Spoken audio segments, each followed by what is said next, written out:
Good day, everyone. We are the Group 3, who will discuss the market integrations and global state system. But before that, this is for educational use only. Our group is allowing our instructor, Mr. Roldan Ardines, to use these as educational materials. Learning objectives. Define and explain the concept of market integration. Understand the history of market integration. Analyze the globalizations of markets, identify the attributes of global operation, and define the Bretton Woods system. Okay, let's drop to the topic, which is market integration. So market integration is a process by which separate market or economic entities become interconnected, or allowing for some smoother flow of goods and services and informations across borders. So market integration is a gradual interconnections of distinct markets or economic entities, facilitating a seamless exchange of goods and services across the borders. This transformative process involves breaking down barriers such as tariffs and trade restrictions to enable a more fluid movement of physical goods. Simultaneously, advancement in technology and communication contribute to swift exchange of information, connecting businesses and consumers to a global scale. The aims of this enhanced economic efficiency by optimizing resource allocation, providing businesses and expand market access, and fostering healthy competition. However, challenges such as development disparities and cultural differences underscore the need of cultural navigation in achieving the balance of mutually beneficial integration that respect individual economic autonomy. Importance of market integration in globalization. Market integration is important for globalization because it allows cross-border trade in capital, products, and services, and also allows nations to focus on areas where they have a comparative advancement. Market integration is of paramount importance in the context of globalization, as it serves as a catalyst for the interconnectedness of economies on global scale. By breaking down the trade barriers and facilitating the seamless flow of goods and services and information across borders. Market integrations enhance economic efficiency, businesses gain increased markets, access fostering healthy competition and stimulating innovations. In addition, the process encourages the transfer of technologies and knowledge contributing to global progress. Foreign direct investment is a track to integrated markets, fostering economic growth and job creations. Beyond economic impacts, market integration promotes a cultural exchange, diversity, and greater understanding of different societies. Additionally, the interconnected nature of global market encourages policy, coordination, and cooperation among nations, contributing a global economic stability. While market integration brings numerous benefits to globalized world, it also poses challenges such as managing developmental disparities and cultural differences, emphasizing the needs of balanced and cooperative approach. My topic is History of Global Market Integration. What is global market integration? In the post-World War II era, the global market integration journey began with initiatives like Bretton Woods Conference, focusing on rebuilding economies. Like the 1980s and the 1990s, witnessed shift towards liberalization and globalization, with countries embracing free market policies, regional trade agreements, and the establishment of the WTO further promoted economic integration. However, challenges like the 2008 financial crisis and the rise of protectionist sentiments in recent years have complicated the trajectory. The emergence of China as a global economic powerhouse has reshaped the landscapes, while debates on the benefits and drawbacks of globalization continue. The contemporary history of global market integration is marked by a dynamic interplay of economic policies, technological advancement, regional collaboration, and geopolitical shifts, showcasing both progress and challenges in the complex globalized economy. Despite the overall trend towards globalization, recent years have seen a rise in protectionist sentiments. Trade tension between major economies, notably the United States and China, have led to tariff disputes and a revelation of trade relationship. The complexities of the globalized economy have prompted debates on the equitable distribution of benefits and the need for fair trade practices. So, in my conclusion, the history of global market integration is a multifaceted tale of progress and challenges. It involves a dynamic interplay of economic policies, technological advancement, regional collaboration, and geopolitical shifts. The story reflects both the positive impact of increased global cooperation and the complexities inherent in managing a globalized economy.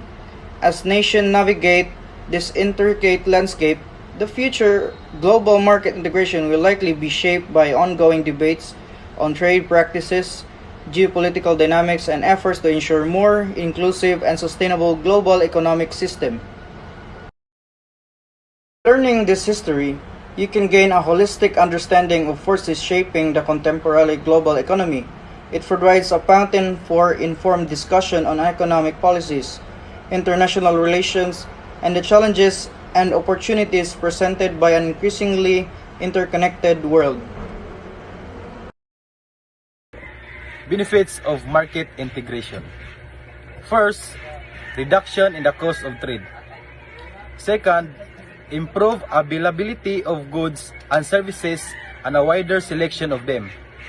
Third, increase their profits that can lead to higher economic growth.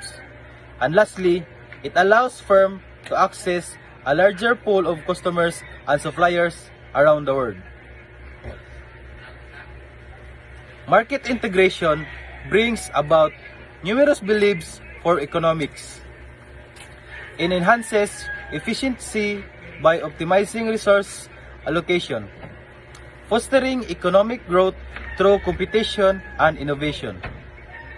Customers gain access to a broader array of competitively priced goods and services, improving their choice and living standards. Specialization becomes possible, allowing countries to focus on areas of comparative advantage. Integrated market attracts foreign investment, facilitating access to capital for economic development. The reduction of trade barriers and tariffs promotes smoother international trades. Diversification across integrated market helps mitigate economic risk, while technological transfer and shared interests contribute to global competitiveness and political stability, respectively.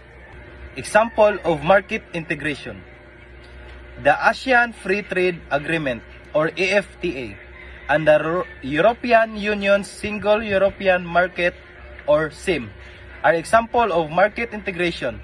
They reduce tariff barriers and promotes trades amongst member countries, effectively creating a larger unified market. Second, free trade agreements. These are agreements eliminated trade barriers such as tariff and quotas between participating countries, which allows for free flow of goods and services. Good afternoon, everyone. I am Gala RV Michael, and my topic is about the global interstate system. It typically refers to a network of international highways connecting countries. It facilitates trade, transportation, and economic activities on a global scale. The global interstate system is crucial because it enhances global trade, fosters economic growth, and promotes cultural exchange by providing efficient routes for transportation between countries. It is like the circulatory system of the world, ensuring the smooth flow of goods, peoples, and ideas across borders. The global interstate system brings numerous benefits, including faster transportations of goods, increased economic efficiency, improved connectivity between nations, enhanced cultural exchange, and a boost to international cooperation and development. It essentially acts as a vital infrastructure supporting global interactions.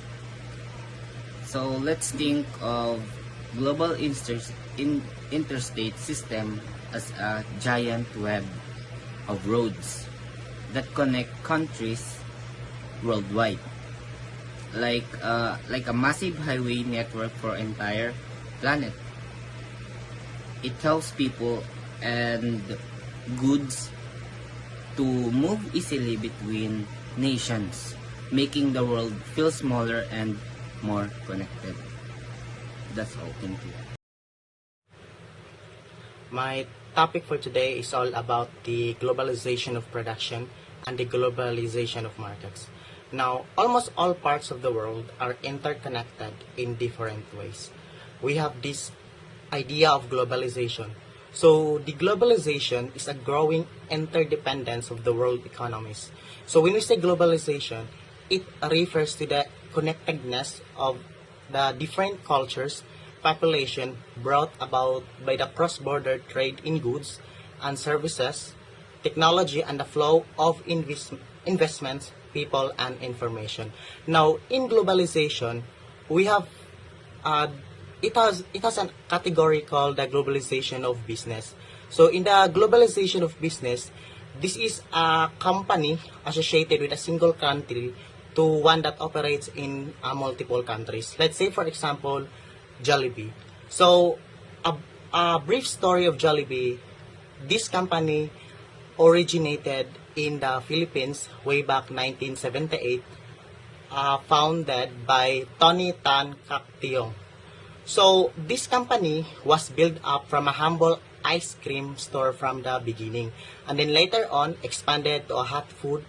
Then, the Jollibee quickly became the market leader in the Philippines fast food industry, and then because it increased their sales for that long time, so this business became a globally successful worldwide. Now, this is the best example of globalization of business because as of now, the Jollibee expanded over 270 worldwide branches in the different countries like UK, Canada, and etc. So the globalization of business have two different broad categories. So the first one is the globalization of production. So what is globalization of production? So this is an easy flow of capital, movement of labor, trade, and other components of economic production across the globe.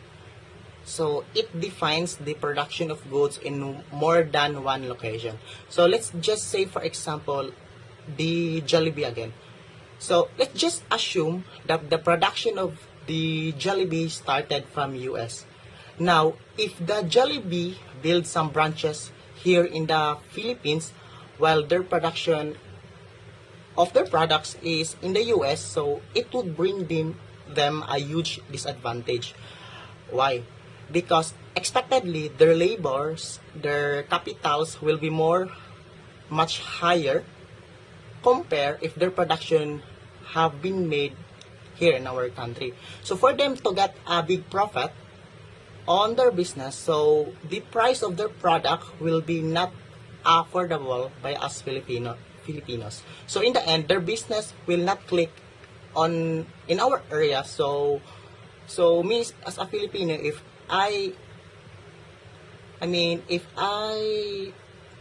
the product is much more expensive, so I'm going to buy the other food. So the globalization of production is very important because for you as an entrepreneur, it will give you an ideas how to take advantage the area for you to get the attention to buy your product and for you to have a higher sale. So then next one is the globalization of markets. So the globalization of markets refers to a market operating at a global level. So this means that they are interconnected and depend on each other to function properly. So they also involve more than just trade because the globalization incorporates social, political, and economic factors. So now let's just say, for example, the Jollibee again. So let's say, for example, me as an entrepreneur, I want to build some Jollibee branches in the country India. So now, me as an entrepreneur, I have to consider their culture for me to have a higher sale. So we all know that the Indian people,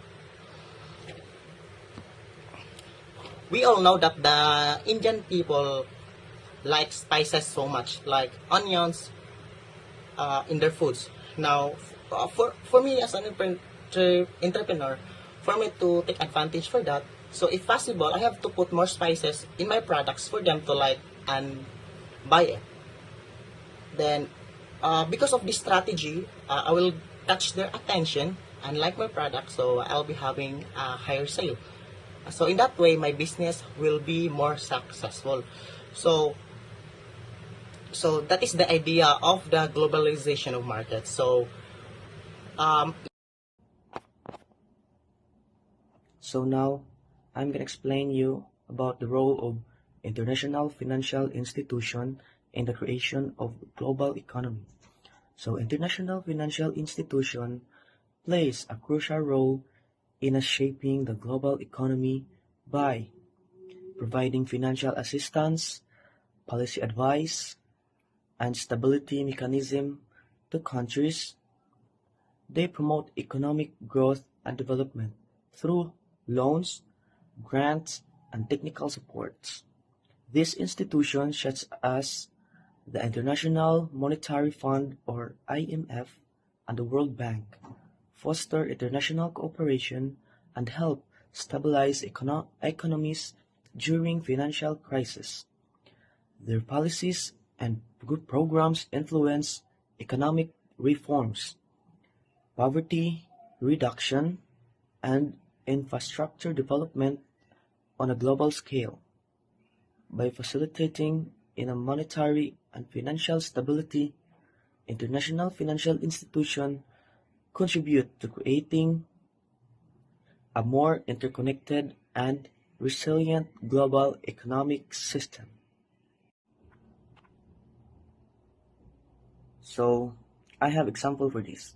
An example of the role of international financial institution is the IMF or the International Monetary Fund, providing financial assistance to the country facing economic challenges.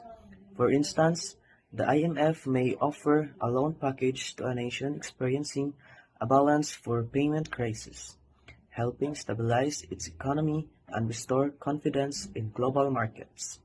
That's all. Brief history of global integration in 20th century. The international economic integration achieved during the 19th century was largely unrevealed in the 20th by two world wars and the Great Depression. The World War I brought the liberal economic order of the late 19th century to unwrap in 1914 clearly marked a dramatic and discontinuous break in the past. In France, the import share from 20% before the war to 36.7% during it.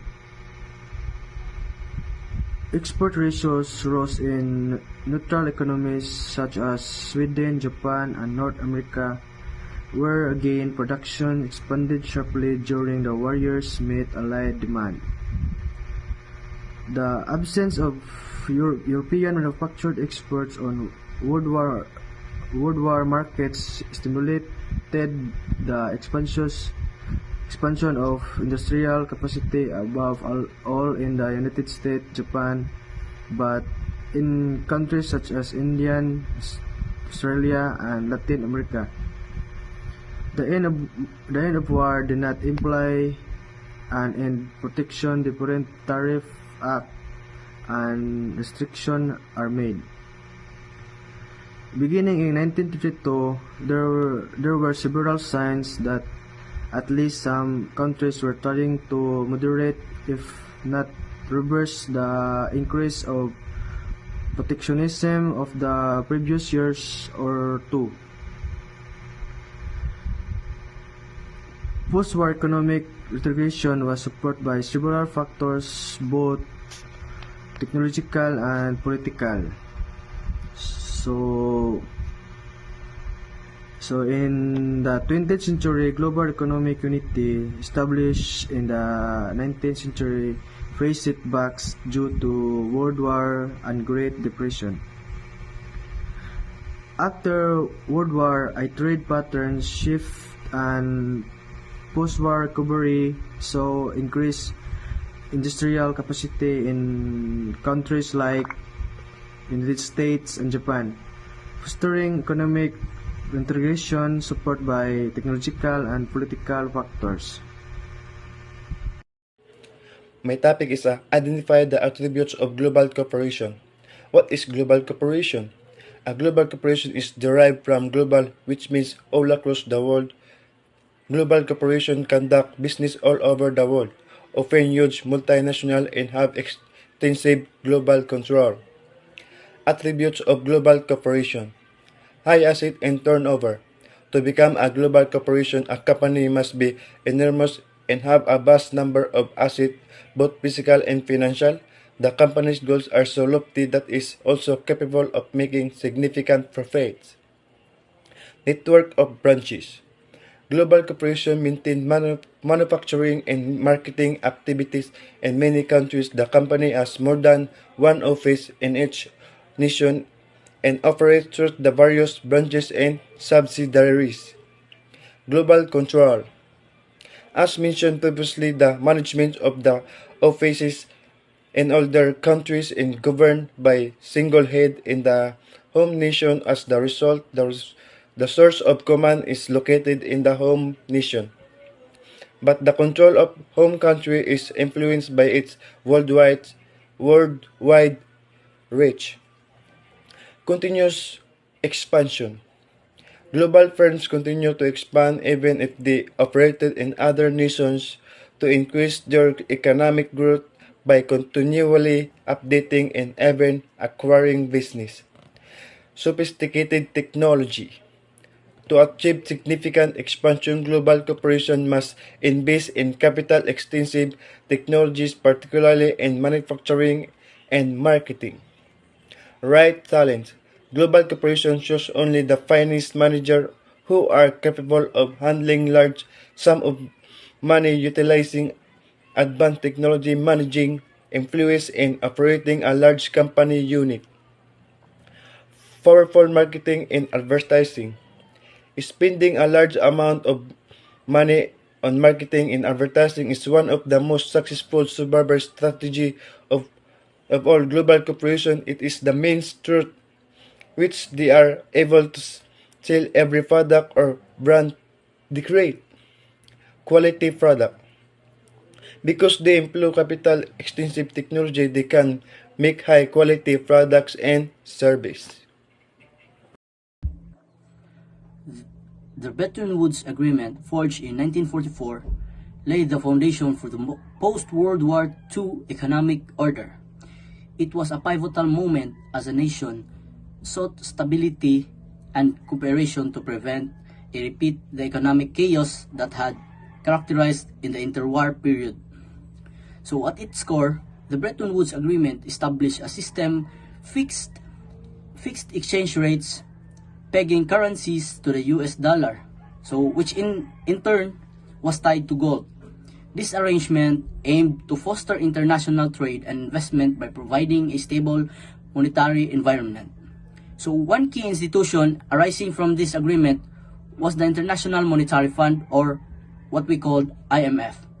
The IMF primary goal was to ensure the stability of international monetary system by offering financial assistance to countries facing balance of payments problems.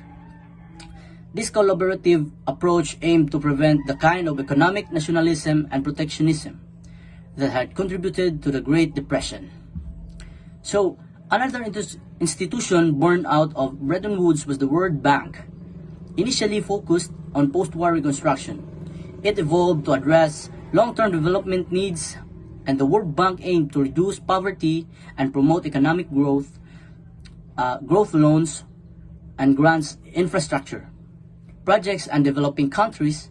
The Bretton Woods system faced its first major challenge in 1970s when the United States abandoned the gold standard, leading to a shift towards floating exchange rates. This transition marked the beginning of the end for the original Bretton Woods framework. Despite its eventual demise, the Bretton Woods Agreement left a legacy. It fostered a sense of global economic cooperation, laying the groundwork for institutions that continue the shape of international financial system. The spirit of collaboration embodied the Bretton Woods is the evident ongoing efforts to address contemporary challenges such as climate change, inequality, and global health crisis. In conclusion, the Bretton Woods Agreement stands a historic milestone, fostering economic stability and international collaboration in the aftermath of World War II. While the specific mechanism we have evolved the principles of cooperation and shared responsibility endure, shaping the landscape of global finance and development for decades to come.